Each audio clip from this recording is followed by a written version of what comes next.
Wala yung screen protector. Kahit ilang hulog natin yan siya, guys. Sige, guys. Sige. Ayan. Ano yung maniwala? Kahit dito sa sahig, ha? Ayan, yung maniwala, ha? Ayan, okay pa siya, ha? Kahit dito sa sahig, dito sa ilalim, maririnig nyo naman. Ay, shit. Kinabahan ako. Di ba? Wala pa rin siya. Hi guys! It's me, your back-to-back vlogger ng Bahrain, Richard Martinez. Guys, isi-share ko lang itong bago kong phone na Oppo A5 Pro 5G. Ayan, ito yung box. Super na-amaze ako sa phone nito. Grabe guys. Ayan wala yung screen protector. Kahit ilang hulog natin yan siya guys. Sige guys. Sige.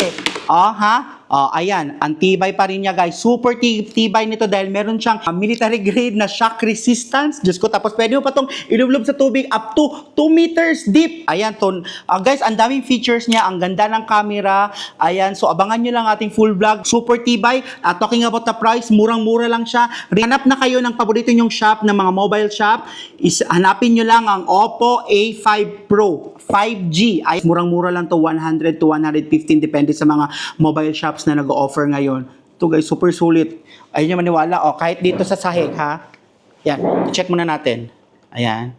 Ayan yung maniwala, ha? Ayan, okay pa siya, ha? Kahit dito sa sahig, dito sa ilalim, maririnig nyo naman.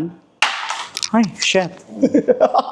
Kinabahan ako. Di ba? Wala pa rin siya, guys. Ayan, sa mga nagwo-work pa sa sa mga kitchen, pupunta ka ng malalamig, nagga-gloves ka, meron siyang feature na kahit mag-gloves ka, gagana siya, guys. At saka, guys, ang ganda talaga siya, water and dust proof siya. Tapos murang-mura lang siya. Perfect to sa ating mga kababayan na na kailangan natin magtipid. Ito kasi kailangan ko talaga ng phone. Ito yung ginagamit kong phone, kailangan ko ng extra phone. So, guys, Oppo A5 Pro 5G. I-save nyo na tong video na to. Ito yung cellphone na maganda para sa atin at pangpasalubong din.